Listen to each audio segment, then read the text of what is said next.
Matrix multiplication के बाद हम मैट्रिक्स डिवीज़न के बारे में भी देख लेते हैं।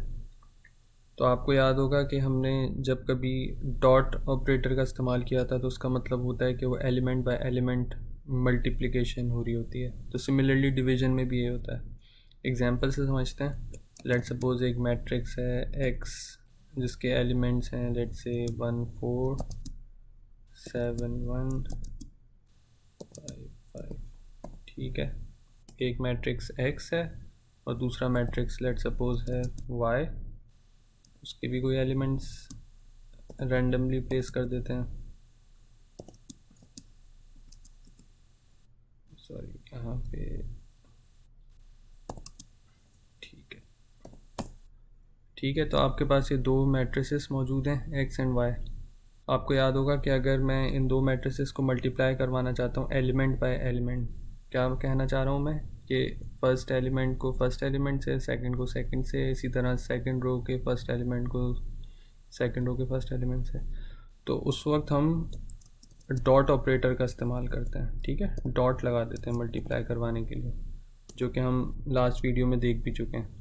तो बिल्कुल इसी तरह अगर मैं इन दोनों को आपस में डिवाइड करवाना चाहता हूँ एलिमेंट बाय एलिमेंट, तो मैं बिल्कुल डिवीजन ऑपरेटर से पहले डॉट लगा दूँगा।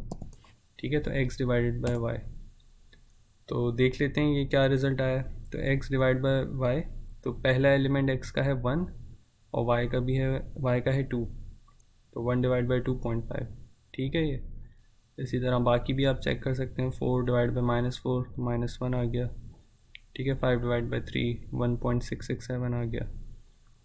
तो ये एलिमेंट बाय एलिमेंट डिवीज़न हुई है। लेकिन इसको करने का एक और तरीका भी है। तो अगर आप देखें कि मैंने यहाँ पे फॉरवर्ड स्लैश लगाया है। ठीक है, तो फॉरवर्ड स्लैश का मतलब ये होता है कि x न्यूमरेटर में है और y डिनोमिनेटर में है। लेकिन अगर मैं बैकवर्ड स्लैश लगाऊं तो कंडीशन चेंज हो जाएगी। किस तरह से, मैं क्या कहना चाह रहा हूँ, लेट सपोज मैं लिखूँ y और डॉट, लेकिन इस बार मैं लगाता हूँ बैकवर्ड स्लैश और फिर x। तो देखें इसका मतलब ये है कि x न्यूमरेटर में, बैकवर्ड स्लैश का मतलब देखें यही लग रहा है कि ये न्यूमरेटर में x है और डिनोमिनेटर में y है, बिल्कुल इसी तरह जैसे कि यहाँ है। ठीक है, तो मैंने फॉरवर्ड स्लैश की जगह बैकवर्ड स्लैश लगाया, लेकिन वो भी चेंज कर दिया, x को दोबारा से न्यूमरेटर में ले आया। तो इसका रिज़ल्ट भी सेम यही आना चाहिए जो कि इस वक्त यहाँ पर आपको नज़र आ रहा है। तो चेक करते हैं क्या ये रिज़ल्ट आता है। ठीक है, तो एग्जैक्ट सेम रिज़ल्ट आया।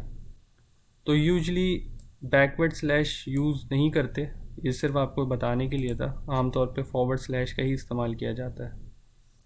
ठीक है, तो y डिवाइडेड बाय x भी कर सकते हैं, चेक कर लें क्या रिज़ल्ट आता है।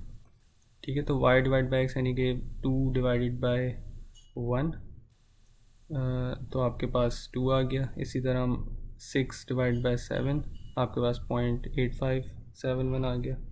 ठीक है, तो आपको याद होगा कि जब कभी हम एडिशन, सब्ट्रैक्शन, मल्टीप्लिकेशन या डिवीज़न करते हैं मैट्रिसेस की एलिमेंट बाय एलिमेंट, तो इस बात का ख्याल रखना चाहिए कि दोनों मैट्रिसेस के साइज़ एग्जैक्टली सेम हो।